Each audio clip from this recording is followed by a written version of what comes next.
Mesdames, Mesdemoiselles et Messieurs, que la paix et la grâce de Dieu soient avec vous. Je suis très heureux du privilège qui est mien de vous présenter un exposé. Notre exposé est la réponse à une question. Est-ce que Israël a toujours vécu au Moyen-Orient? Il y a peut-être une question sous-jacente qui serait: est-ce que Israël vole la terre des Arabes?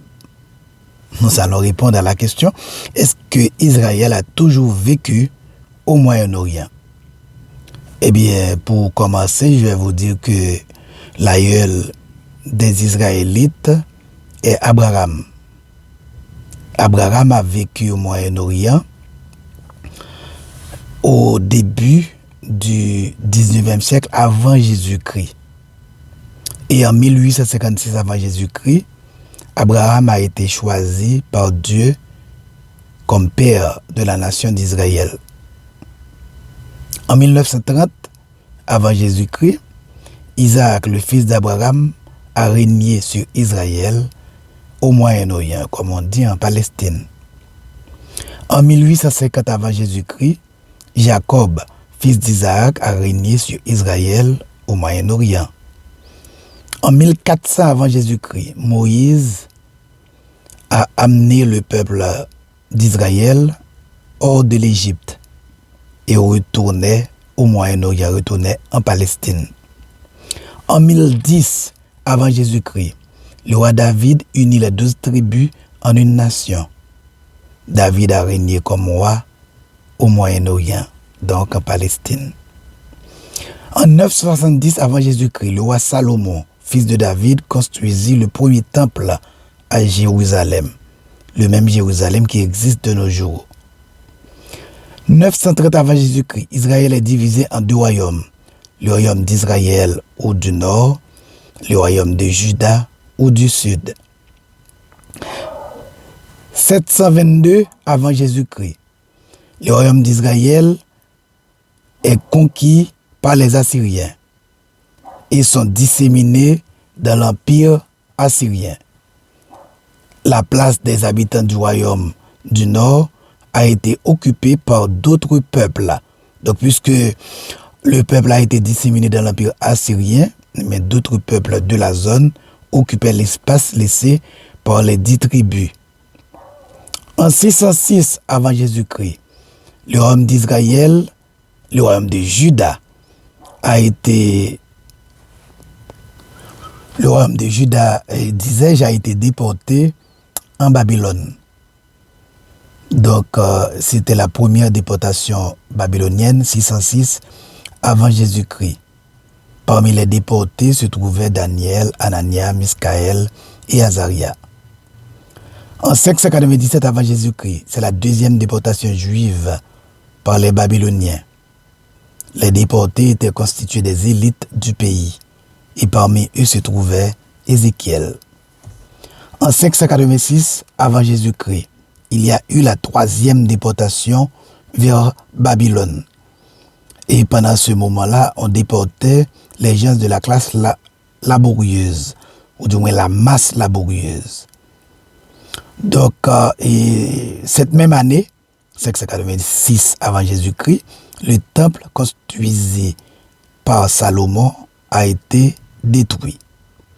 539 avant Jésus-Christ, les Perses conquièrent Babylone et prennent le contrôle d'Israël. 538 avant Jésus-Christ, les Juifs reviennent en Israël après leur exil par un édit du roi Cyrus. 520 avant Jésus-Christ, le temple est reconstruit sous la direction d'Esdras et de Néhémie. 479 avant Jésus-Christ, les Grecs conquirent l'empire perse et Israël avec. Face aux Grecs luttaient les Maccabées. Les Maccabées ont eu quelques petites victoires, mais les Grecs dominaient Israël. 70 avant Jésus-Christ, les Romains conquirent Israël. L'an 6 avant Jésus-Christ est né le Christ Jésus à Bethléem. 70 après Jésus-Christ, les Romains détruisent le deuxième temple après la bataille de Masada. Et ce temple a été construit par Esdras et Néhémie et après l'exil babylonien. Ce qui restait après l'exil de l'année 70, parce que je vous dis que dans l'année 70, il n'y a pas eu que la destruction du deuxième temple, tout le peuple de Juda a été exilé par les Romains. Cet exil a été réalisé par le général Titus. C'est lui qui commandait l'armée romaine qui se trouvait au Moyen-Orient. Bien que les Juifs ont été disséminés de par le monde en l'an 70 de l'ère chrétienne, quelques Juifs vivaient encore en Palestine, au Moyen-Orient. Rappelons que les Juifs ont été persécutés et massacrés par beaucoup. On a vu et les tribulations que les Juifs ont endurées face à l'Empire assyrien. Avant cela, il y a eu les Philistins. Après l'exil de l'année 70, il y a eu beaucoup de pogroms contre les Juifs. Les pogroms, c'était un moment terrible parce qu'on cherchait les Juifs partout pour les tuer. En 1096, nous avons eu le massacre des Juifs par les croisés en Rhénanie. De 1348 à 1349, il y a eu le massacre de plusieurs centaines de Juifs d'Allemagne accusés de propager la peste noire. Donc on accusait les Juifs de propager la peste noire et on cherchait les Juifs pour les tuer. Comme on voulait détruire les Haïtiens dans les années 80, on disait que les Haïtiens étaient les porteurs du sida. À l'époque, on appelait le sida le 4H. En 1880, il y a eu des pogroms en Russie. On tuait les Juifs en Russie. De 1903 à 1907, encore des pogroms en Russie. 50 000 Juifs ont été assassinés. 1910, il y a eu des pogroms en Kiev. On a tué beaucoup de Juifs. 1919, il y a eu encore des pogroms en Russie. On a tué beaucoup de Juifs. On comprend bien que les Russes se mettent avec les terroristes contre Israël aujourd'hui. En 1942, Heydrich annonce la prochaine extermination de tous les Juifs d'Europe. C'est à la fin du XIXe siècle que le mouvement sioniste s'est développé du fait de l'antisémitisme en Europe. Les péripéties de sa genèse et de son histoire peuvent être trouvées notamment dans le livre écrit par Henry Lawrence appelé Le retour des exilés. Le but du sionisme avait été objectivé en 1896 dans un ouvrage écrit par son fondateur Theodor Herzl. Le livre écrit par Theodor Herzl s'appelait L'État juif. Et il faut dire, chers amis, que tous les juifs ne sont pas membres du sionisme. Parce que si le sionisme avait comme slogan le retour en terre sainte, eh bien, il y a des juifs qui, pour eux, ce qui est important, c'est le livre. Ce qui est important, ce sont les traditions. L'implantation en Palestine ne fut pas la seule envisagée. Cependant, certains sionistes y ont commencé de petites installations dès 1869. Donc, après l'exil de l'année 722 avant Jésus-Christ, après les exils de 606, 597 et 586 avant Jésus-Christ par les Babyloniens, après l'exil final de l'année 70 de l'ère chrétienne par les Romains, eh bien, les Juifs commençaient à retourner dans la terre sainte au Moyen-Orient, et c'était à partir de l'année 1869. Le sionisme est un mouvement politique dont, comme je vous l'ai dit tout à l'heure, le leader le plus connu est Theodor Herzl. C'est un juif viennois. Les premiers juifs comme nous l'avions dit, a commencé à retourner en Israël dans les années 1869. Donc en 1880, on comptait déjà un bon groupe de juifs qui ont fui les pogroms de l'Europe. Avant 1880, la communauté juive de la Palestine comptait environ 25 000 personnes, soit 4% de la population totale. Dès la fin des années 1880 jusqu'au début des années 1900, l'antisémitisme européen a poussé des millions de juifs européens à émigrer. Au début de la Première Guerre mondiale, environ 3% des juifs transocéaniques ont émigré vers la Palestine, augmentant la population juive palestinienne à 80 000 personnes, soit 1/10 de la population totale. Dès les débuts des années 1920, l'émigration vers la Palestine a augmenté de manière drastique à cause de deux facteurs. Premièrement, le nazisme a émergé en Allemagne dans les années 1920 avec la victoire du parti nazi en 1932 qui a engendré la persécution des Juifs en Allemagne, en Autriche, en Tchécoslovaquie. Ceci, combiné avec les restrictions d'immigration, a conduit les Juifs européens à fuir en Palestine.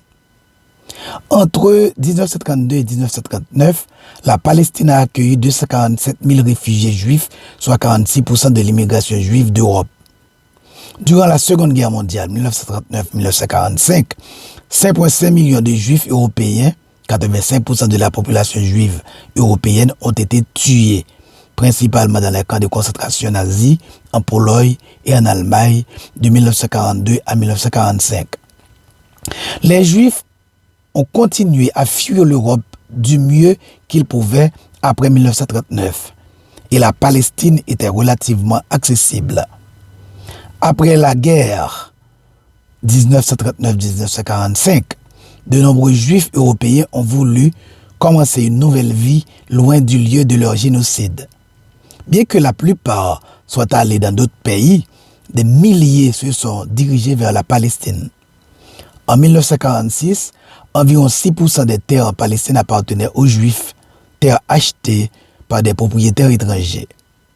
En 1947, un tiers de la population palestinienne était juive. Des Juifs d'Europe de l'Est d'abord, puis de tout le continent, immigrent massivement en Palestine jusqu'en 1947, fuyant les pogroms dans l'Empire russe, puis les persécutions nazies.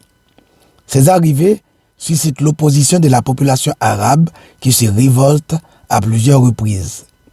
Suite aux pertes de l'Empire ottoman durant la Première Guerre mondiale, l'Empire ottoman a perdu la guerre pendant la Première Guerre mondiale, et y compris la Deuxième Guerre mondiale. Mais l'Angleterre a pris le contrôle de la Palestine-Israël moderne dans le contexte du mandat palestinien. L'Angleterre a maintenu le contrôle administratif du territoire jusqu'à la fin de la Seconde Guerre mondiale. Dans ce mandat, il y a eu une clause particulière pour la Palestine liée à une déclaration qu'a faite Lord Balfour, un officiel britannique en 1917. Le gouvernement britannique s'engage à faciliter la constitution d'un foyer national juif en Palestine. Le 2 novembre 1917, Lord Balfour, le ministre britannique des Affaires étrangères, s'engage dans une lettre à favoriser l'établissement palestinien de foyer national pour le peuple juif. À partir des années 1920, la Palestine, dont fait partie Gaza, est placée sous mandat britannique par la Société des Nations SDN, comme nous l'avions dit, à l'instar d'autres territoires ottomans occupés pendant la Première Guerre mondiale. La solution proposée, c'est le plan de partage du 29 novembre 1947. La Palestine mandataire serait divisée en un État juif et un État arabe, et Jérusalem doté d'un statut international. En un certain sens, c'est une réparation symbolique de la Shoah. L'idée d'un État juif résout la question des rescapés du génocide qui ne pouvaient ou ne voulaient pas retourner dans leur pays d'origine. Le monde arabe s'oppose toutefois à ce partage de la Palestine. La position des Arabes est assez simple. C'est de rappeler qu'à aucun moment depuis les années 1920, la population locale arabe n'a été consultée sur l'idée de constituer un foyer ou un État juif. En novembre 1947, l'Assemblée générale des Nations unies a approuvé le plan de partage de la Palestine. Le plan divise la Palestine en deux parties. 53% du pays allait être réservé pour la création d'un État juif et 47% étaient destinés à la création d'un État palestinien. Jérusalem devait être gouvernée par le biais d'un régime international spécial distinct des États juifs et arabes. À l'époque, les Arabes palestiniens ont trouvé que cette répartition des terres était injuste, étant donné que les Juifs ne représentaient que 33% de la population palestinienne et que la plupart d'entre eux étaient des nouveaux venus alors que les Arabes palestiniens y vivaient depuis des siècles. Bémol. Les Juifs n'étaient pas des nouveaux venus. Les Juifs vivaient en Palestine, au Moyen-Orient, depuis 4000 ans de cela. Depuis plus de 4000 ans, mais les Juifs vivaient en Palestine. Les Juifs vivaient au Moyen-Orient. Mais malgré tout, les Juifs, quant à eux, ont approuvé ce plan qui correspondait parfaitement à leur vision de l'État juif indépendant. Le plan a été approuvé par les pays occidentaux, à l'ONU, mais a été désapprouvé par les pays arabes, ainsi que la plupart des pays africains et asiatiques, tels que l'Égypte, la Jordanie et l'Irak. Ces trois pays ont même menacé de prendre les armes en opposition au plan de partage de l'ONU. Ils ont commencé la guerre dès la proclamation de l'indépendance d'Israël. La première guerre contre Israël, la première guerre pour détruire Israël a lieu du 15 mai 1948 au 7 janvier 1949. Cette guerre est appelée guerre israélo-arabe. Malgré tout, les Arabes n'ont pas pu détruire Israël car la victoire a été une victoire israélienne. Deuxième guerre, 1967. Cette guerre est appelée guerre des 6 jours.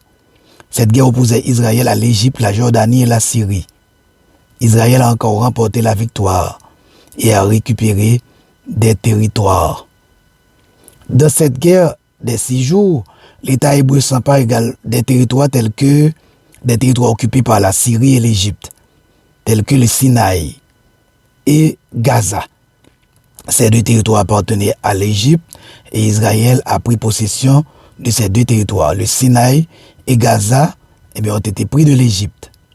La Cisjordanie et Jérusalem-Est ont été pris de la Jordanie et le plateau du Golan ont été pris de la Syrie. Si les Israéliens ont rétrocédé le Sinaï en 1980 et Gaza en 2005, le Golan et Jérusalem-Est n'ont en revanche jamais été restitués. À l'heure actuelle, ces annexions ne sont pas reconnues par la communauté internationale. 6 au 24 octobre 1973, il y a eu la guerre du Kippour. C'est une guerre qui opposait Israël à l'Égypte et la Syrie. Israël a encore remporté la victoire. En 1987, il y a eu une révolte qu'on appelle la première intifada. Cette révolte a éclaté dans un camp de Gaza. Une partie du mouvement palestinien crée sa branche armée, le Hamas, soutenu par l'Égypte, l'Iran et le Hezbollah libanais. Malgré la signature des accords d'Oslo 1993, les affrontements sont récurrents dans les territoires palestiniens. Le 7 octobre dernier, le Hamas a essayé de détruire les populations d'Israël. Le Hamas a envahi le sud d'Israël, a tué des bébés, des enfants, des vieillards, des femmes et des jeunes gens. Les gens ont été fusillés à bout portant. Les gens ont été brûlés vifs. Les gens ont eu leur tête coupée. Des centaines de personnes ont été pris en captivité, ont été kidnappés. Parmi eux se trouvent des bébés de 8-10 mois, des vieillards de 70-80 ans, des femmes, des militaires et des jeunes gens du pays. Les Arabes veulent détruire Israël parce qu'ils disent que la Palestine est leur territoire. Mais pour finir, chers amis, je voudrais vous dire que la Palestine est le territoire d'Israël. Il ne l'a pas volé aux Arabes et il a vécu au Moyen-Orient depuis plus de 4000 ans. C'était notre présentation sur Israël. C'était la réponse à la question: est-ce que Israël a toujours vécu au Moyen-Orient? J'étais très heureux d'être avec vous cet après-midi, ou bien ce matin, si vous êtes en train de l'écouter ce matin. Si vous voulez être au courant de mes prochaines vidéos, je vous prie de vous abonner à ma chaîne. Que Dieu vous bénisse.